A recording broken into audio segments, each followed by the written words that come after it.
కాసేపట్లో గాంధీ భవన్ లో తెలంగాణ కాంగ్రెస్ విస్తృత స్థాయి కార్యవర్గ సమావేశం జరగనుంది.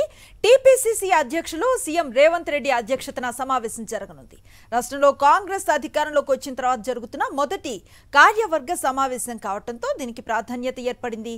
నామినేటెడ్ పదవులు పార్లమెంట్ ఎన్నికల ప్రధాన ఎజెండాగా ఈ సమావేశం జరగనుంది. మరింత సమాచారం మా కరెస్పాండెంట్ శేఖర్ అందిస్తారు. శేఖర్,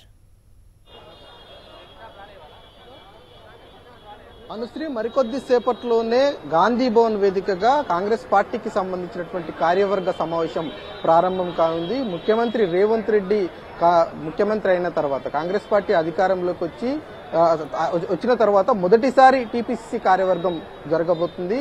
ఈ కార్యవర్గానికి అన్ని వర్గాలకు సంబంధించినటువంటి నాయకులందరినీ కూడా పిలిచారు. అట్లాగే తెలంగాణ ఇన్ఛార్జిగా ఉన్నటువంటి మున్సీకి కూడా ఇది మొట్టమొదటి సమావేశం అని చెప్పుకోవాలి. మంత్రులు అట్లాగే తెలంగాణ ఇన్ఛార్జి మున్సీ గాంధీ భవన్ కి చేరుకున్నారు. మరికొద్ది సేపట్లోనే ముఖ్యమంత్రి రేవంత్ రెడ్డి కూడా చేరుకోబోతా ఉన్నారు. ఈ సమావేశంలో కీలకంగా 2 అంశాలను ఎజెండాగా చేసుకునే సమావేశం జరుగుతూ ఉంది. ఒకటి, నామినేటెడ్ పోస్టులకు సంబంధించినటువంటి భర్తీ అంశము కీలకంగా చర్చ జరిగేటువంటి అవకాశాలు ఉన్నాయి. తెలంగాణ రాష్ట్రంలో ప్రభుత్వం ఏర్పడిన తర్వాత మొదటి వారం రోజుల్లోనే గతంలో ఏర్పాటు చేసినటువంటి నామినేటెడ్ పోస్టులు ఏవైతే ఉన్నాయో వాటన్నిటిని కూడా సింగిల్ జీవోతో కాంగ్రెస్ ప్రభుత్వం రద్దు చేసింది. ఈ నామినేటెడ్ పోస్టులకు సంబంధించి దాదాపు 80కి పైగానే నామినేటెడ్ పోస్టులు ఉంటాయి.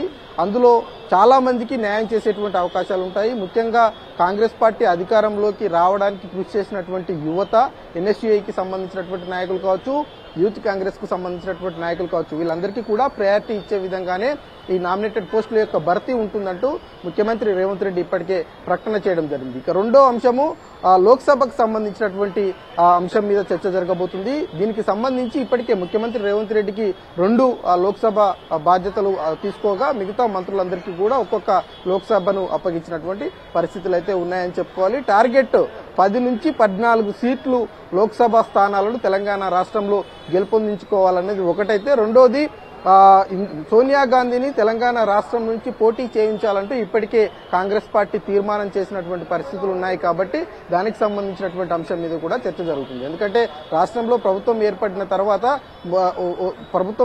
తర్వాత లోక్సభ స్థానాలకు, గతంలో జరిగినటువంటి లోక్సభ స్థానాలకు ఇప్పుడు జరగబోయేటువంటి ఎన్నికలకు చాలా తేడా ఉండబోతుంది. చాలా ఎక్కువ పోటీ ఉందని చెప్పుకోవాలి. కాంగ్రెస్ పార్టీలో నార్మల్ గానే ఏ ఎలక్షన్స్ జరిగినా కూడా పోటీ ఎక్కువగా ఉన్నప్పటికీ ఈసారి మరింత ఎక్కువగా ఉందని చెప్పుకోవాలి. చాలా రోజుల నుంచి పార్టీ పదవుల కోసం పోటీ పడుతున్నటువంటి నాయకులు నామినేటెడ్ పోస్టులకు సంబంధించినటువంటి విషయంలో ఎవరి పైరవీరు వాళ్ళు చేసుకుంటున్నటువంటి పరిస్థితులు ఉన్నాయని చెప్పుకోవాలి. అదేవిధంగా లోక్సభకు సంబంధించినటువంటి స్థానాల భర్తీకి సంబంధించినటువంటి విషయంలో కూడా చాలా పోటీ ఉందని చెప్పుకోవాలి. ఆయా సెగ్మెంట్లకు సంబంధించి ఇప్పటికే 3-4 అభ్యర్థులు పోటీలో ఉన్నటువంటి పరిస్థితులు ఉన్నాయి. కాబట్టి దాని మీద కూడా సుదీర్ఘంగా చర్చ జరిగేటువంటి అవకాశాలు అయితే కనిపిస్తా ఉన్నాయి. మరి ఎలాంటి నిర్ణయాలు తీసుకుంటారు, ఏ రకమైనటువంటి ప్రణాళిక ప్రకటిస్తారు అన్నది చూడాల్సి ఉంటుంది. Anushree, thank you Shekhar.